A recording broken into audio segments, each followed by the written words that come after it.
Iyo Sky, suicide dive. If you come at the king, you best not miss.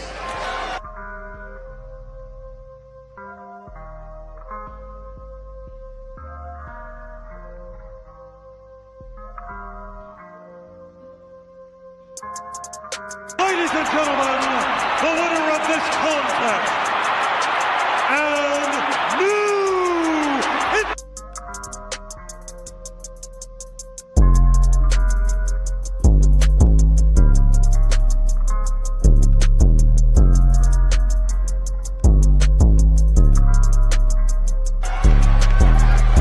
acknowledge us.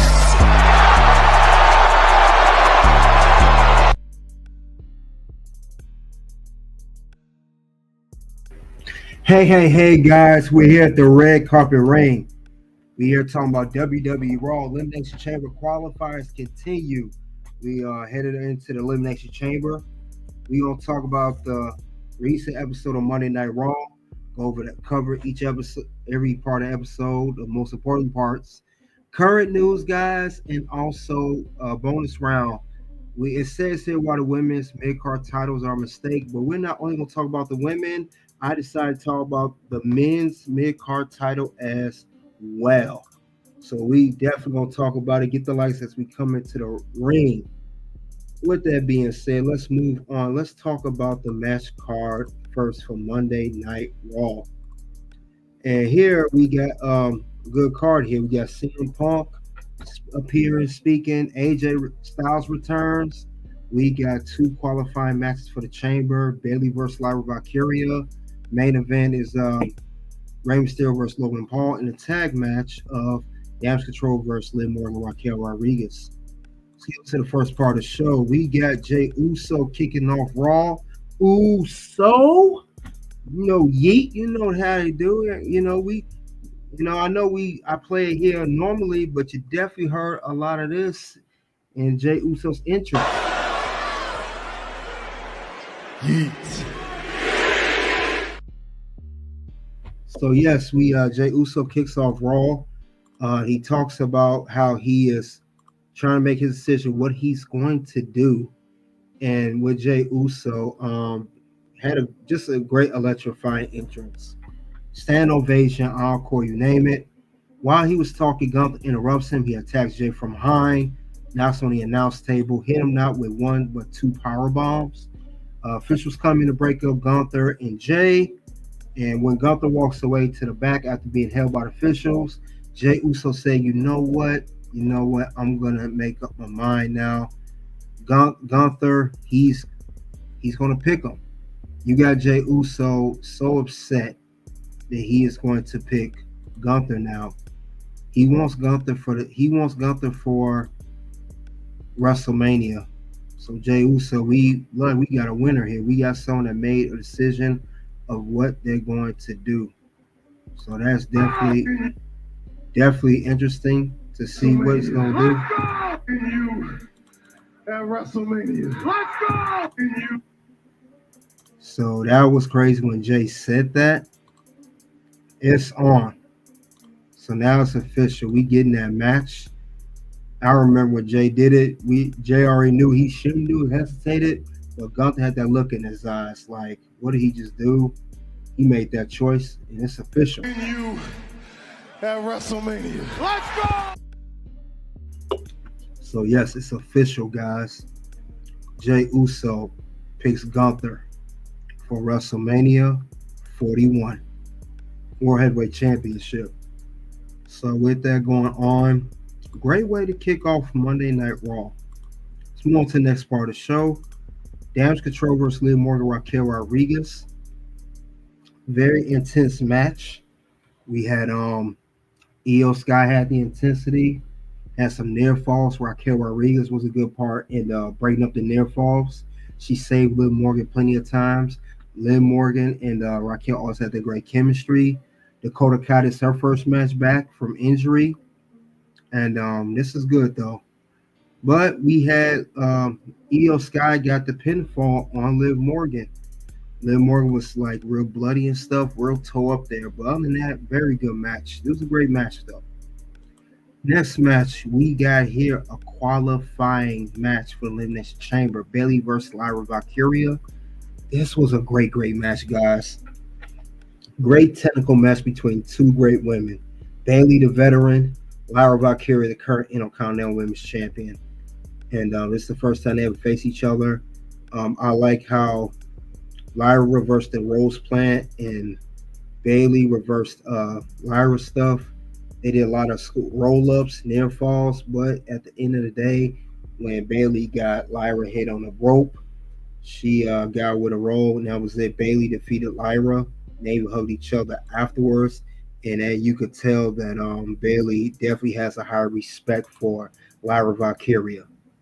But this was a great match, though. Very good match by these ladies. They did their thing.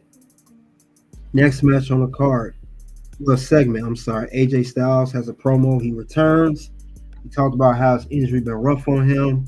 He's ready to be back. His career's winding down, but he's still going. He's still the phenomenal one, AJ Styles. But we had Dominic Mysterio come out. Him and Carlito. Dominic insulted AJ, and AJ told Dominic, "You just Rey Mysterio punk kid." And then AJ attacked Carlito. He attacked Dominic, and he hit the phenomenal forearm on Carlito. But we gonna see a feud between AJ Styles and Dom, and also with a backstage face-off we saw as well.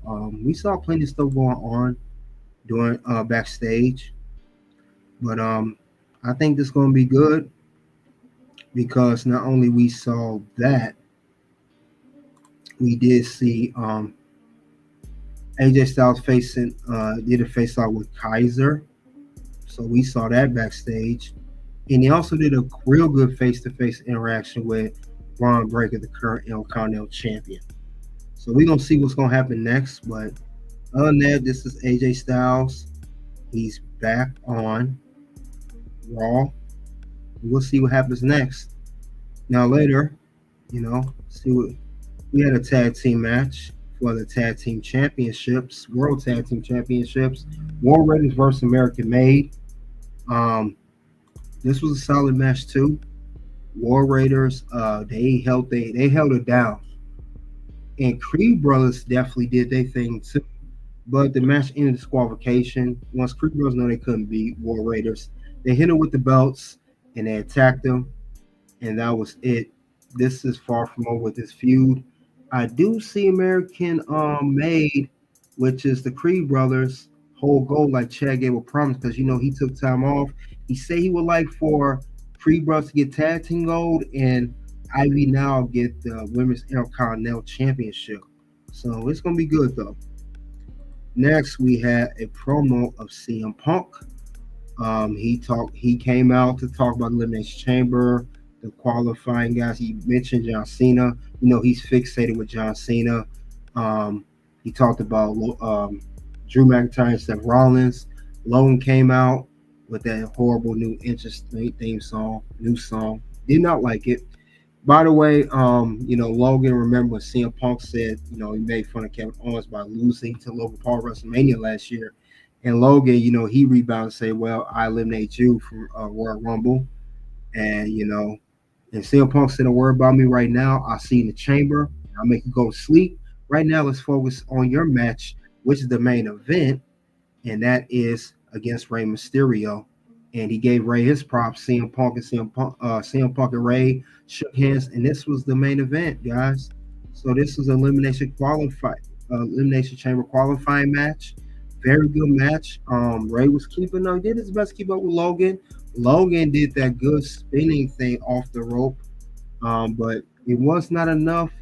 That Rey, everything Rey tried to do wasn't enough. Logan Paul gained the victory over Rey Mysterio, and yes, he is now qualified to be in the Elimination Chamber match alongside Drew McIntyre, CM Punk, and John Cena. Only 2 more slots left, and we know that's going to be next week. Finn Balor versus Seth Rollins on Raw.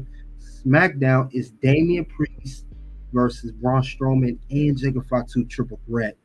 But that was the end of Monday Night Raw. Let's see how the show came out and about. What's my review of the show? This is a very good show. Raw has been on fire. We had two great qualifying matches for Elimination Chamber. The second by CM Punk, which we see AJ return and Dakota Kai return. Great women's tag team match. But let's move on to let's talk about what went wrong with Monday Night Raw. So let's talk about it. What were the things that I saw on this show? Well, let's see. One thing I did see, now a couple things I didn't like. AJ Styles' promo was mid. I didn't like his promo. I didn't like his promo at all, guys. I thought it just was not. AJ Styles, when he returns from an injury, whether it's an ankle injury, whatever injury it may be, it's kind of the same old song with AJ. I didn't like that at all, guys. And, I thought it could have been a little bit better, but I get it. AJ, he just wanted down his career. It's just a wrap for him. But we see that, though. Still could have been a little bit stronger in a promo. But what do I know? I just was not feeling it too much, if you ask me. Was not a fan of it. What's gonna happen? No. Words? No. You just made the list. All right, so that was one part of the thing I did not like.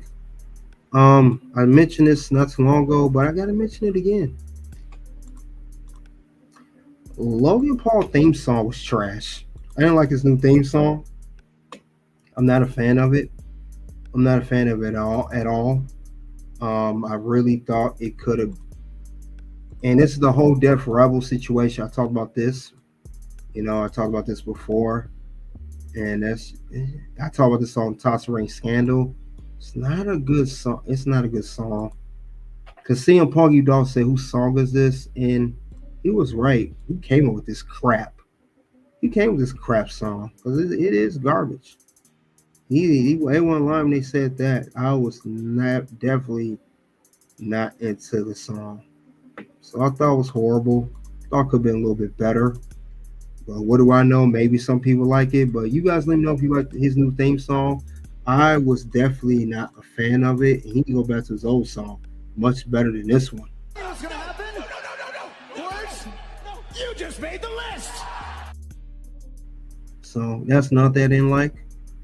Another thing I didn't like on Monday Night Raw. Another thing that kind of irked me in a way. Iyo Sky, we saw her backstage with Rhea Ripley. She was granted a title match, the Raw after Elimination Chamber or before, whatever it is. I think it's before. This is the Raw.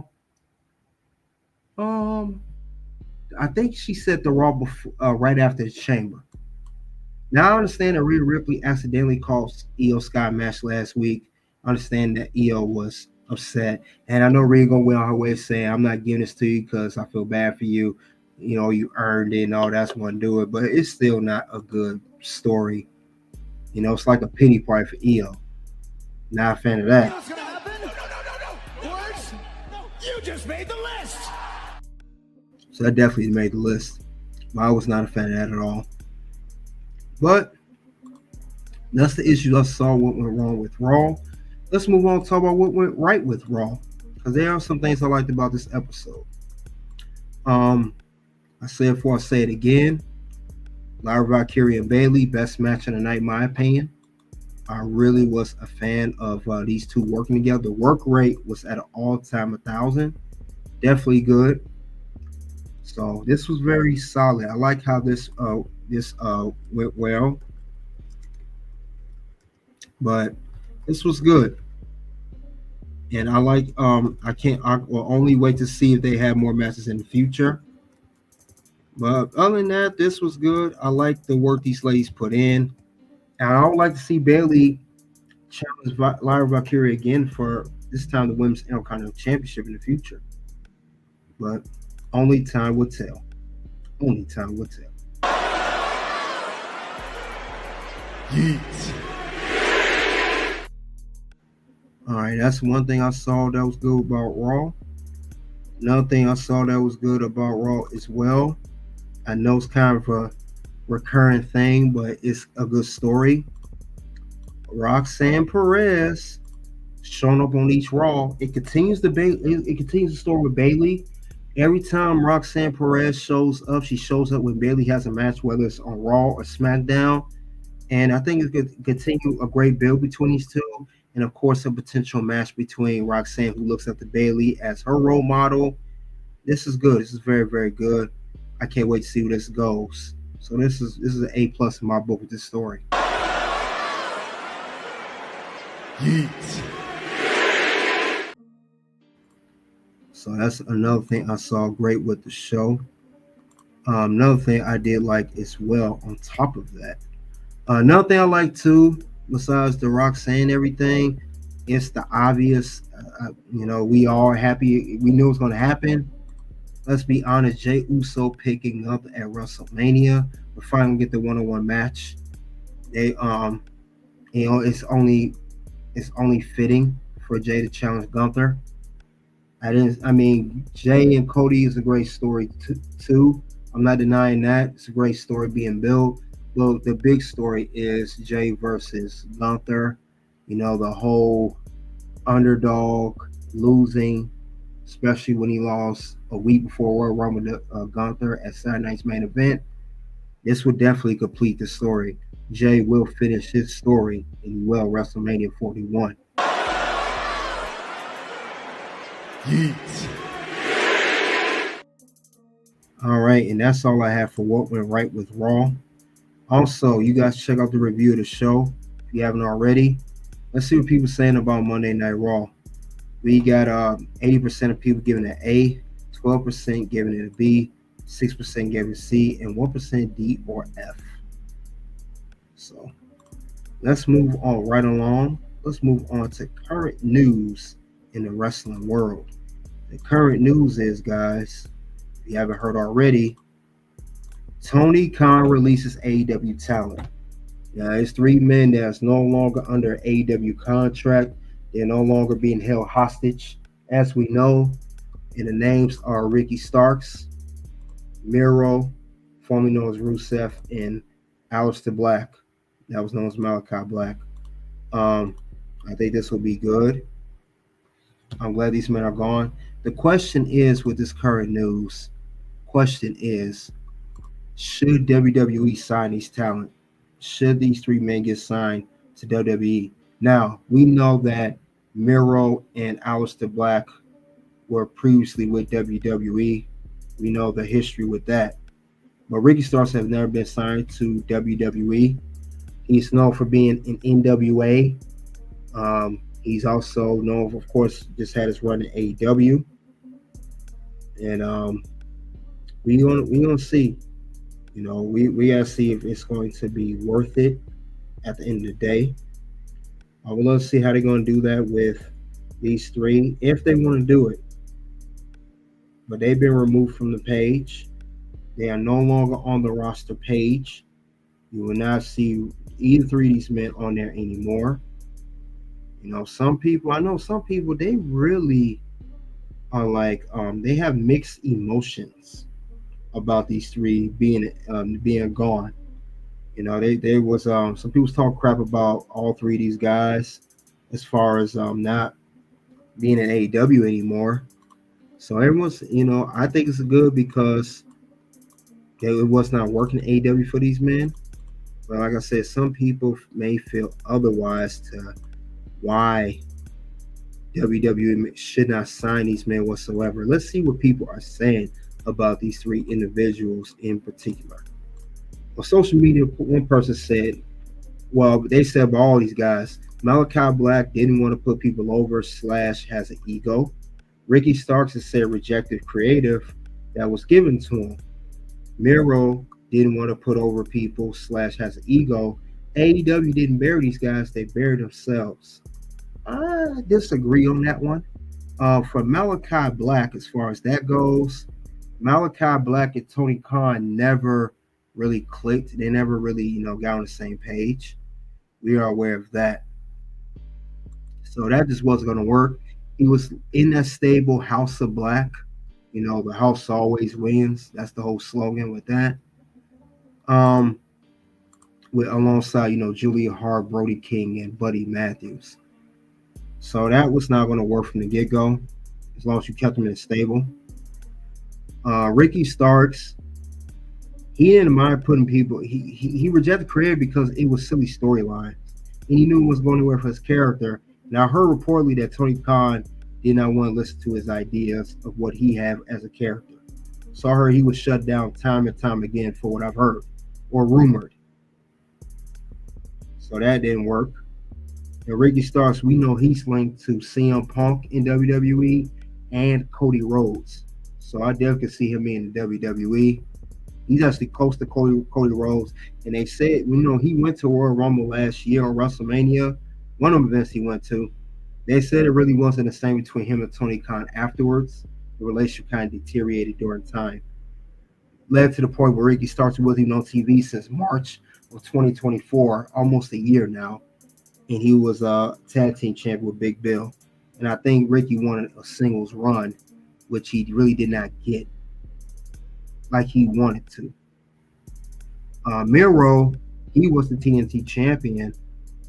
He probably didn't want to put people over, but I don't think it was the ego. I think Miro's the same situation with Malachi.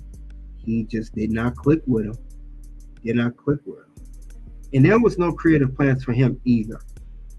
They said that he didn't want people over. There was no creative plans for Miro. Miro was not even on TV for the longest. So I kind of disagree with that too. And like I said, they're removed. They are no longer on the AEW roster page.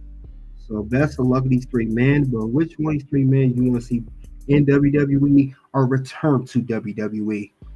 Honestly, Malachi Black, I definitely want to see in WWE.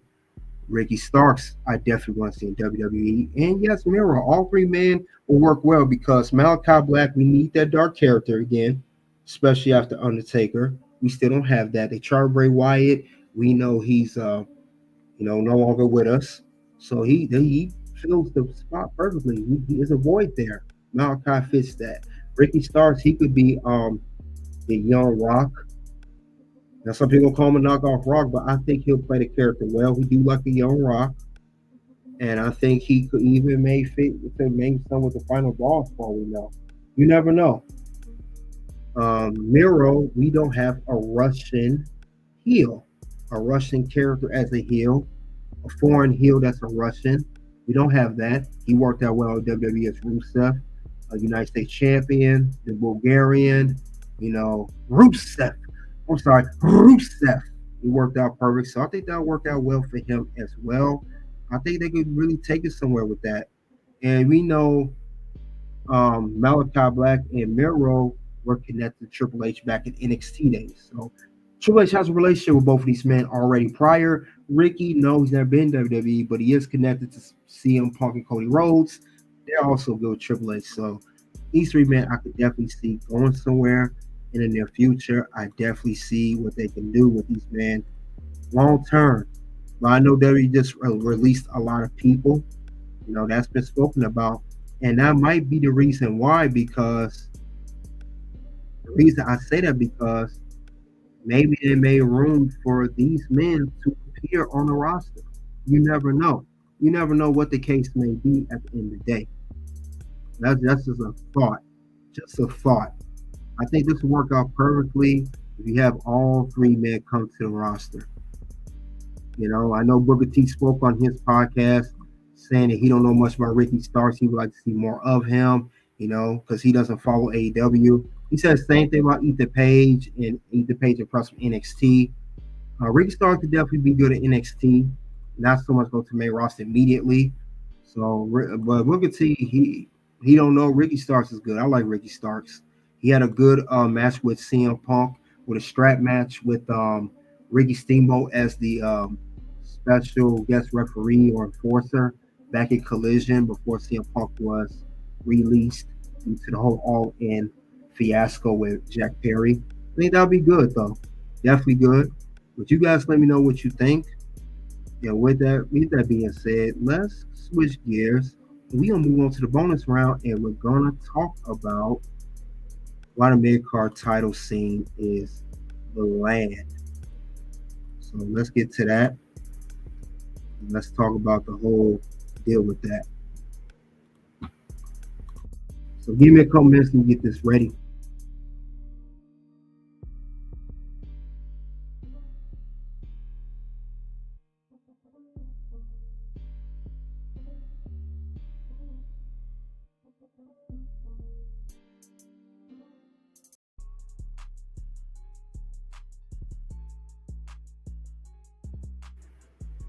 All right, guys, we hit the bonus round, guys.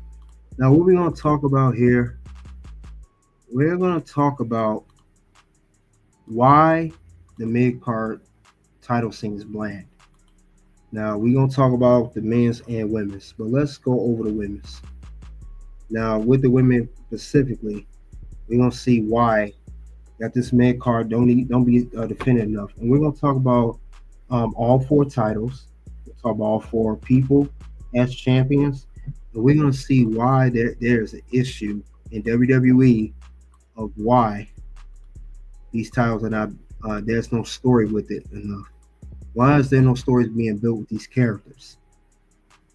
So, first off, let's talk about, like I said, the women's division. Now, we're talking about this because it's 2 brand new championships. We got the women's United States Championship and the women's Intercontinental Championship. But let's focus on the women's United States Championship first. Now, when we talk about that, you know, we're talking about Chelsea Green. We're talking about her as champion. We're talking about how she won the championship back in December. So we know with that, she really hasn't done much with the championship. If you look here, with story-wise, oh, that's the wrong one. Excuse me. If you look here with the Women's United States Championship, if you looked at Chelsea really had no story. The only story she had since she won back in December of 2024, she defended the title twice against Michin. One of them, the last one she had was on the 3rd of January, 31st. I'm sorry, the 31st of January, and it ended in DQ. It was a 6-minute match. Not long at all tell the story. That's what she cheated, and she always used Piper and Ivan for the story. Now the other time she did defeat her 8 minutes back in the January 10th episode. So we know that as well with Chelsea Green. But besides Michin, I think a new story should be told with Chelsea Green as champion. Because I think when you do like that, I think it's going to make more sense. Because it'll bring more, you want to bring prestige to the title since Chelsea is the first champion. We got to keep that in mind. She's the first champion, the inaugural champion. This is a brand new title. With this going on and no story being built, it really don't bring no prestige to the title. It really doesn't do anything. It's bringing it down more than anything else. It really is. And I don't like it for it to be like that because this is something that, you know, the fans have been asking for. And I asked for it too, but if it's going to be done like this is not going to work as Chelsea as your Women's United States Champion. I mean, other than Michin, which we know is so predictable now, she really hasn't done nothing significant to elevate this title in a story. And it's not her fault. It is it's definitely down to creative. And we, you know, SmackDown is on the 3-hour show now. You know, so we saw that too, but I just don't see how they're going to really push this enough. And Chelsea being champion is really not doing anything. And it's just, and I think, you know, it's just not working. It's not working right now. You know, she got the character down, you know, Miss America, the Karen-esque type, but you know, she come off as a Karen with the character, but I just don't see it. I don't see how this is going to really build anything. I don't see it.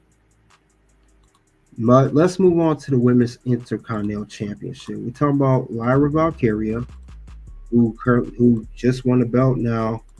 Now she won it actually the Raw Netflix debut at the tournament, defeating Dakota Kai. Now she didn't have the belt. Chelsea had the belt for 60 days. She had her belt for 30. So with her championship, she has not. There's no story built because she has never defended the belt yet. She's never defended the belt yet at all, and that's unfortunate though. It really is. I'm trying to see. We Lyra, like I said, a great talent. I'm not denying. I'm not denying her talent. I'm really not. We know how talented Lyra is. Trust me, I watched her NXT. Definitely a talented girl in the ring. But the issue I have with Lyra, my issue, she's in Elimination Chamber qualifying matches and other qualifying matches, but she hasn't done that since she won the belt. Now she had the belt now for 30 days. I think she just made a month. Or coming on a month. She's coming on a month now. But that's nothing she's done. She needs some contenders, and we got women on Raw. It's even out. They need to another thing creative. They need to build a story for Lyra Valkyria to defend her title. If they do that, I think it'll be fine. I mean, she had a great match with Bayley. Well, we need to see her defend against Bayley and other women for that championship. We need to see more of that, and they need to get that going. They really need to push that. I think they push that more, it would be an amazing thing to do. That definitely needs to be done. The only time will tell how they're going to do that with Lyra Valkyria as champion. But like I said, she's a great talent, but it's coming off like the title is a prop if they don't do anything with that. It's coming off as a prop now, and that's the last thing we do not want is for the belt to come off as a prop. So hopefully they're working on building a story with Lyra Valkyria as well as Chelsea Green. Because these titles, honestly, if they're going to push these titles like that with these two and no story, I would say nix both of these titles and just create one mid-card title to defend across Raw and SmackDown. NXT have their own belt already, which is doing well with the Women's North American Championship. Instead of having two separate women's mid-card titles, just have one if you're not, defend against all women across both brands. If you're going to book the way you've been booking both these champions, I'm just saying. Because it's not going anywhere. Chelsea almost 2 months. Lyra Valkyria 30 days. Let's do some creative. Let's get some going. The sooner the better. Now, I'm going to move on, switch gears. We're going to talk about the men's mid-card title scene. So we're going to talk about the Intercontinental Champion. And we're going to talk about Braun Breaker. Now, this is his second run with the Intercontinental Championship. He lost first to Jey Uso, then he won it back from Jey Uso. Now, he had a great story with Sheamus. He defended recently at Saturday Night's Main Event. Great story. It seemed like he's going to be losing it to Sheamus at WrestleMania whenever they fight again for the title. But they ain't about him. Let's see what he's done with his story since he won it. Because he's won the belt quite some time. Now, he won his back in January 21st. January 21st it says. I'm sorry. Excuse me. October 21st. So he's had the belt now it was on Monday Night Raw at Philadelphia episode, 19-minute match. He defeated Sheamus by DQ. He had one defense, then a triple threat he had at Survivor Series War Games with him and Kaiser.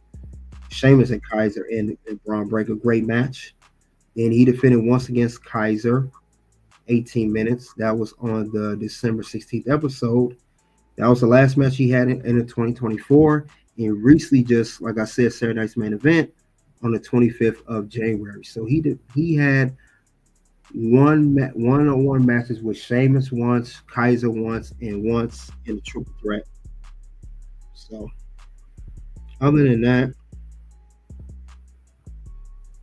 I think Braun Breaker, who had a great NXT championship run, his story has been lackluster.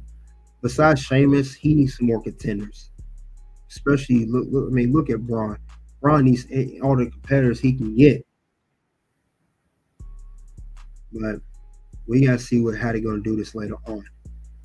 And last but not least, let's move on to Shinsuke Nakamura. Now Shinsuke, he is the United States champion.